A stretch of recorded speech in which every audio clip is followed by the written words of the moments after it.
A Journey to the Center of the Earth, by Jules Verne, Chapter 39, Forest Scenery Illuminated by Electricity. For another half hour we trod upon a pavement of bones. We pushed on, impelled by our burning curiosity. What other marvels did this cavern contain? What new treasures lay here for science to unfold? I was prepared for any surprise, my imagination was ready for any astonishment however astounding. We had long lost sight of the seashore behind the hills of bones. The rash professor, careless of losing his way, hurried me forward. We advanced in silence, bathed in luminous electric fluid. By some phenomenon which I am unable to explain, it lighted up all sides of every object equally. Such was its diffusiveness, there being no central point from which the light emanated, that shadows no longer existed. You might have thought yourself under the rays of a vertical sun in a tropical region at noonday in the height of summer. No vapor was visible. The rocks, the distant mountains, a few isolated clumps of forest trees in the distance, presented a weird and wonderful aspect under these totally new conditions of a universal diffusion of light. We were like Hoffmann's shadowless man. After walking a mile we reached the outskirts of a vast forest, but not one of those forests of fungi which bordered Port Gräuben. Here was the vegetation of the tertiary period in its fullest blaze of magnificence.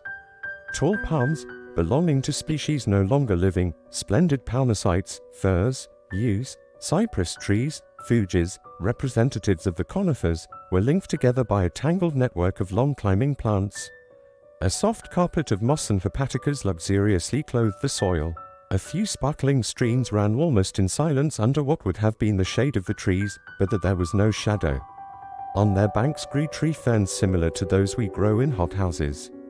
That a remarkable feature was the total absence of color in all those trees, shrubs, and plants, growing without the life-giving heat and light of the sun. Everything seemed mixed up and confounded in one uniform silver-gray or light brown tint like that of fading and faded leaves. Not a green leaf anywhere, and the flowers, which were abundant enough in the tertiary period, which first gave birth to flowers, looked like brown paper flowers, without color or scent. My uncle Lidenbrock ventured to penetrate under this colossal grove. I followed him, not without fear. Since nature had here provided vegetable nourishment, why should not the terrible mammals be there too? I perceived in the broad clearings left by fallen trees, decayed with age, leguminose plants, Acerinae, Rubiceae and many other eatable shrubs, dear to ruminant animals at every period. Then I observed, mingled together in confusion, trees of countries far apart on the surface of the globe. The oak and the palm were growing side by side, the Australian eucalyptus leaned against the Norwegian pine, the birch tree of the north mingled its foliage with New Zealand kauris. It was enough to distract the most ingenious classifier of terrestrial botany. Suddenly I halted, I drew back my uncle. The diffused light revealed the smallest object in the dense and distant thickets. I had thought I saw, no, I did see, with my own eyes, vast colossal forms moving amongst the trees. They were gigantic animals. It was a herd of mastodons, not fossil remains, but living and resembling those the bones of which were found in the marshes of Ohio in 1801. I saw those huge elephants whose long, flexible trunks were grouting and turning up the soil under the trees like a legion of serpents. I could hear the crashing noise of their long ivory tusks boring into the old decaying trunks. The boughs cracked, and the leaves torn away by cartloads went down the cavernous throats of the vast brutes. So, then, the dream in which I had had a vision of the prehistoric world, of the tertiary and post-tertiary periods, was now realized. And there we were alone, in the bowels of the earth, at the mercy of its wild inhabitants. My uncle was gazing with intense and eager interest. "Come on," said he, seizing my arm. "Forward, forward." "No, I will not," I cried. "We have no firearms. What could we do in the midst of a herd of these four-footed giants?" "Come away, uncle, come. No human being may with safety dare the anger of these monstrous beasts." "No human creature," replied my uncle in a lower voice. "You are wrong, Axel. Look down there. I fancy I see a living creature similar to ourselves. It is a man." I looked, shaking my head incredulously. But though at first I was unbelieving, I had to yield to the evidence of my senses. In fact, at a distance of a quarter of a mile, leaning against the trunk of a gigantic kauri, stood a human being, the prettiest of those subterranean regions, a new son of Neptune, watching this countless herd of mastodons.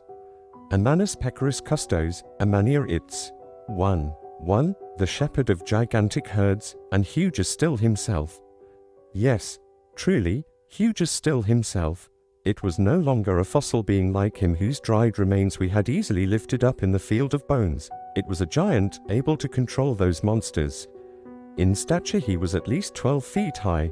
His head, huge and unshapely as a buffalo's, was half hidden in the thick and tangled growth of his unkempt hair. It most resembled the mane of the primitive elephant. In his hand he wielded with ease an enormous bow, a staff worthy of this shepherd of the geologic period. We stood petrified and speechless with amazement. That he might see us. We must fly. Come, I said to my uncle, who for once allowed himself to be persuaded. In another quarter of an hour our nimble heels had carried us beyond the reach of this horrible monster.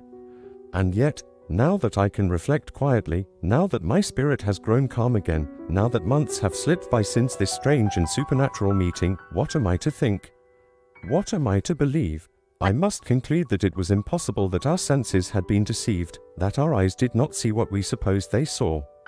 No human being lives in this subterranean world. No generation of men dwells in those inferior caverns of the globe, unknown to and unconnected with the inhabitants of its surface. It is absurd to believe it.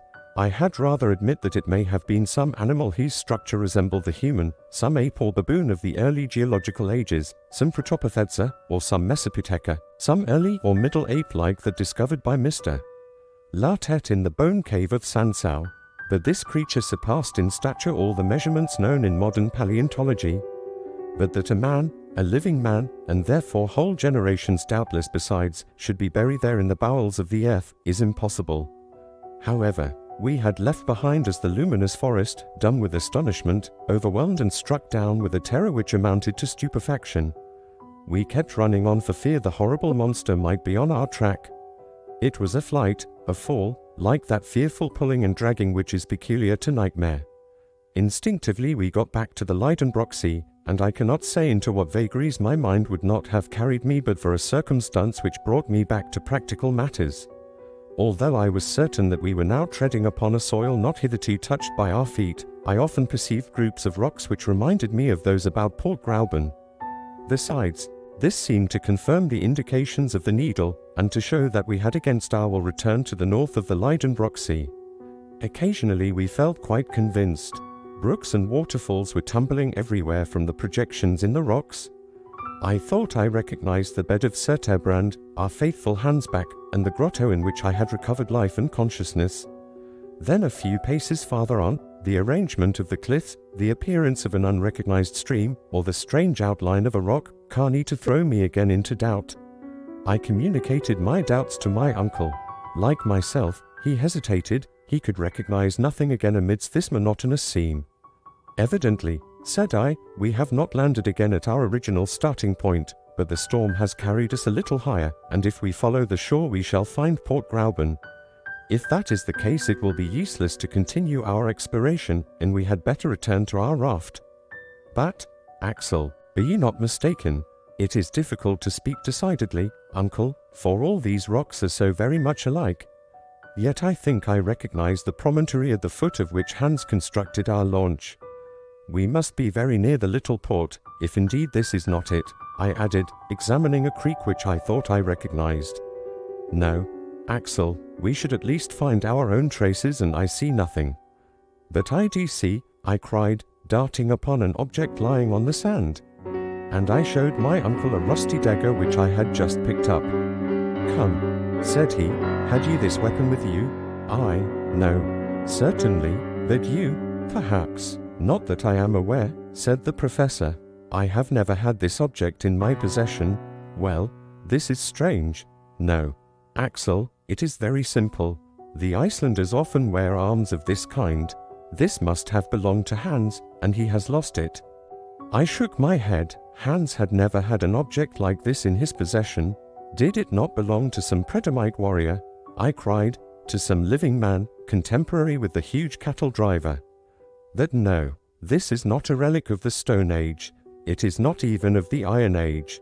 This blade is steel, My uncle stopped me abruptly on my way to a dissertation which would have taken me a long way, and said coolly, "Be calm, Axel, and reasonable. This dagger belongs to the 16th century. It is a poniard, such as gentlemen carried in their belts to give the coup de grace. Its origin is Spanish. It was never either yours, or mine, or the hunter's, nor did it belong to any of those human beings who may or may not inhabit this inner world. See, it was never jagged like this by cutting men's throats. Its blade is coated with a rust neither a day, nor a year, nor 100 years old." The professor was getting excited according to his wont, and was allowing his imagination to run away with him. "Axel, we are on the way towards the grand discovery. This blade has been left on the strand for from 1 to 300 years, and has blunted its edge upon the rocks that fringe this subterranean sea. That it has not come alone. It has not twisted itself out of shape. Someone has been here before us. Yes, a man has. And who was that man? A man who has engraved his name somewhere with that dagger. That man wanted once more to mark the way to the center of the earth. Let us look about, and, wonderfully interested, we peered all along the high wall, peeping into every fissure which might open out into a gallery. And so we arrived at a place where the shore was much narrowed. Here the sea came to lap the foot of the steep cliff, leaving a passage no wider than a couple of yards. Between two boldly projecting rocks appeared the mouth of a dark tunnel. There, upon a granite slab, appeared two mysterious graven letters, half eaten away by time. They were the initials of the bold and daring traveler.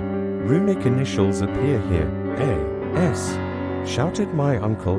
"Arn Sanasum everywhere."